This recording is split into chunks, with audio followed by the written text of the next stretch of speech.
অন্তর্বর্তীকালীন সরকারের প্রধান কে হবে এই নিয়ে চলছে চুলছেরা বিশ্লেষণ। বিশেষ করে ইসলামিস্টদের পক্ষ থেকে একটি আপত্তি আসছে ডক্টর ইউনূসের ব্যাপারে। ডক্টর ইউনূসের ব্যাপারে ইসলামিস্টদের যে আপত্তি, সেই আপত্তির সাথে আমরা একমত যে তিনি সুদকে সামাজিকীকরণ করেছেন, বাংলাদেশের সর্বত্র তিনি ছড়িয়ে দিয়েছেন, এই বক্তব্য সত্য। কিন্তু তার পাশাপাশি ইসলামিস্টদেরকে যে কথা ভাবতে হবে তা হলো বর্তমানে বাংলাদেশ যে ক্রাইসিস ফেস করছে, পলিটিক্যাল ক্রাইসিস আছে, সিকিউরিটি ক্রাইসিস আছে, ইকোনমিক ক্রাইসিস আছে, স্ট্যাবিলিটি এর ক্রাইসিস আছে, এবং রয়েছে এখানকার ডেভেলপমেন্টের ক্রাইসিস, রয়েছে ইন্টারন্যাশনাল রিলেশনের ক্রাইসিস।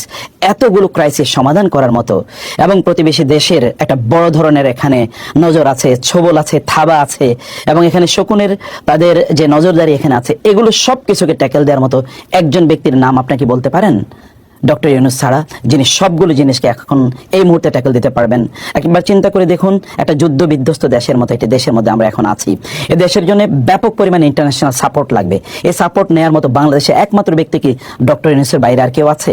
এবং দ্বিতীয়ত একবার চিন্তা করে দেখুন তো, যে আমাদের প্রতিবেশী রাষ্ট্রের আমাদের উপর যে ছোবল আছে, এর বিরুদ্ধে দাঁড়ানোর মতো একটা ব্যক্তি গোটা পৃথিবীকে একত্রিত করতে পারে, তিনি ডক্টর ইউনূস।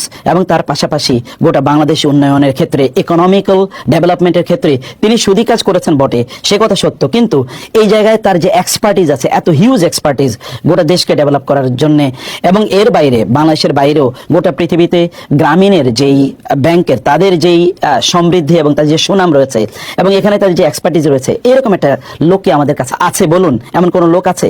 বরং আমি যেটি বলবো যে ইসলামীদেরকে এগিয়ে আসা দরকার। রাসূলুল্লাহ সাল্লাল্লাহু আলাইহি ওয়াসাল্লাম কি বলেন নাই, খেয়ারুকুম ফিল জাহিলিয়াতি খেয়ারুকুম ফিল ইসলামি ইযা ফাকিহু? জাহিলি যেগুলো লোকেরা, তারাও যদি ইসলামে আসে তাহলে তারা সেরা হতে পারে।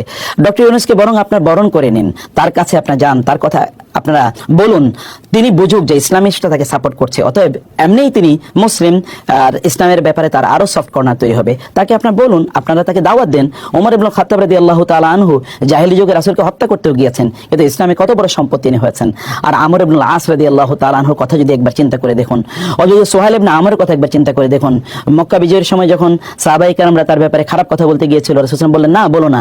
তিনি একদিন মুসলিমদের পক্ষে তিনি শক্তিশালী ভূমিকা তিনি পালন করবেন, এবং তার এই মুখের কথায়, তার যে বুদ্ধিমত্তা, ডিপ্লোম্যাটিক তার যে বুদ্ধিমত্তা, এটা কোনো এক সময় মুসলমানদের কাজে লাগবে। এবং আপনারা জানেন আবু বকর রাদিয়াল্লাহু তাআলা আনহুর সময় রিদ্দার যুদ্ধে যখন লোকেরা বিভিন্ন জায়গায় তারা ছড়িয়ে পড়ছিল, এবং যখন তারা ইসলামের বিরুদ্ধে চলে গিয়েছিল, তার বক্তব্যে কিন্তু হাজার হাজার লক্ষ লক্ষ লোক আবার ফিরে এসেছে।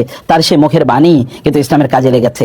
ডক্টর ইউনূসকে আমরা কিন্তু সেভাবে তাকে স্বাগত জানাতে পারি, আমাদের পক্ষে লাগাতে পারি। কমপক্ষে এখন ন্যারো চিন্তা থেকে বের হয়ে গোটা বাংলাদেশকে আমাদেরকে রিফর্ম করতে হবে, বাংলাদেশকে আমাদের রক্ষা করতে হবে।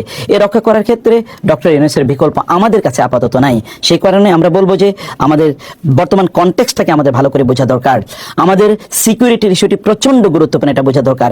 গোটা আন্তর্জাতিক বিশ্বকে আমাদের প্রচুর পরিমাণে লাগবে, আমাদের প্রচুর ইকোনমিক সাপোর্ট লাগবে, আমাদের অনেক অর্থনৈতিক সাপোর্ট আমাদের লাগবে, অনেক সহযোগিতা আমাদের লাগবে। এই সহযোগিতা ডক্টর ইউনূসের মাধ্যমে করা সম্ভব। ইনি একমাত্র ব্যক্তি যিনি পৃথিবীর যে কোনো ব্যক্তিকে, তিনি যত পাওয়ারফুলি হোক না কেন, তিনি সরাসরি ফোন দিতে পারেন। তিনি আমেরিকার প্রেসিডেন্টকে, তিনি জাতিসংঘের মহাসচিবকে, তিনি ওয়ার্ল্ড ব্যাংকের প্রধানকে, প্রেসিডেন্টকে, এবং পৃথিবীর ইউরোপিয়ান ইউনিয়নের প্রধান কর্তা ব্যক্তিদেরকে, পৃথিবীর যে কোনো রাষ্ট্রপ্রধানকে তিনি যদি চান এই মুহূর্তে তিনি ফোন দিতে পারেন, এবং প্রত্যেকে তার ফোন ধরবে।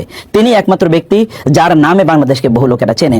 অতএব আমরা আমাদের নিজেকে ওই জায়গায় নিয়ে যাই, ডক্টর ইউনূসকে দিয়ে আমরা আমাদের দেশকে, আমাদের যে স্বার্থ আছে সেই স্বার্থটা আমরা হাসিল করি, সেটি আমাদের দরকার।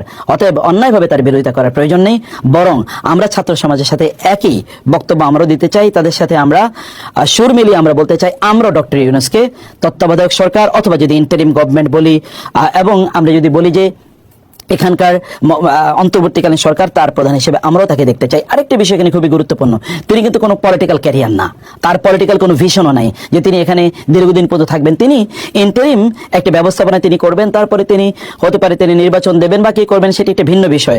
আবার তিনি পলিটিক্যাল কোনো গ্রুপ তৈরি করে তারপরে এটাকে অন্যদের মতো যারা এতদিন পরিচালনা করেছিলেন তাদের মতো এটাকে তিনি কুক্ষিগত করবেন, এরকম কোন ব্যক্তিত্ব তিনি নন।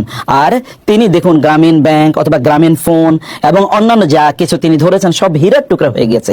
তার যে সোশ্যাল বিজনেস, এটা তো আমাদেরই আইডিয়া, এটাকে তিনি কেবল একটু আপনার মানে ইউরোপিয়ানাইজ তিনি করেছেন। সোশ্যাল বিজনেস তো আমাদের ওয়াকফের যে আইডিয়াটা তিনি আসলে সেল করতে চেয়েছেন। অতএব তার কনসেপ্টগুলোকে এগুলোকে ইসলামের বাইরে আপনি দেখবেন না, এগুলোকে কোন অবস্থায় ইসলামাইজ আপনি করে নিতে পারেন। তার ইকোনমিক থিওরিটাকে আপনি কেবল ইসলামিক থিওরিতে রূপান্তরিত করেন। এবং আপনি দেখুন না, ইসলামী ব্যাংকগুলো কিন্তু তার যে রুরাল ব্যাংকিং অথবা তার যদি আমরা বলি মাইক্রো ফাইন্যান্স, ইসলামী ব্যাংকগুলোকে এখন করে না। হাজার হাজার এনজিও তৈরি হচ্ছে মাইক্রো ফাইন্যান্সের উপর। ইসলামিক মাইক্রো ফাইন্যান্স নামে তৈরি হয়েছে কিন্তু এই ডক্টর ইউনূসের সেই থিওরির উপর। অতএব থিওরিকে ইসলামাইজ করুন এবং তাকে আপনার বলুন যে এই কাজগুলো ইসলাম নিষিদ্ধ করেছে, তিনি নিশ্চয়ই সেটি বুঝবেন। অন্যথায় তার বিরোধিতা করলে আমরাই ক্ষতির মধ্যে নিমজ্জিত হব, কারণ আমরা একটা সন্ধিক্ষণে দাঁড়িয়ে আছি। ক্রু থেকে কাউন্টার ক্রু হয়, হতে পারে যে আপনাদের যে অভ্যুত্থান, আপনাদের যে অর্জন, যে বিজয়, এই বিজয় কিন্তু হাতছাড়া হয়ে যেতে পারে। অতএব এখন বিরোধিতা করার সময় নয়, এখন ডক্টর ইউনূসের পক্ষে বরং আমাদের দাঁড়ানো দরকার। বরং চলুন আমরা সবাই সমস্যারে বলি, ওলামায়ে কেরাম বলুক যে আমরা ডক্টর ইউনূসকে চাই, এবং তারপরে তার সাথে নেগোসিয়েশনে বসুন যেন সুদ থেকে কিভাবে মুক্ত হওয়া যায়। আর মনে রাখবেন, ডক্টর ইউনূসের বিরুদ্ধে যে প্রপাগান্ডা, এই প্রপাগান্ডা কিন্তু পার্শ্ববর্তী দেশ এবং যারা চলে গেছে তারা কিন্তু এই প্রপাগান্ডা তৈরি করে গিয়েছে। তাদের প্রপাগান্ডায় আমরা এখন চালিয়ে যাচ্ছি। তিনি সুদখোর, তিনি রক্তখোর, ইত্তকার, এই কথাগুলো এতদিন কারা বলেছে?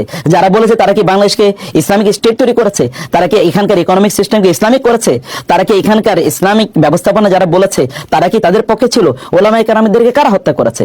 কারা এখানকার ইসলামিক প্রতিষ্ঠানগুলোকে বন্ধ করে দিয়েছে, লুটতরাজ করেছে?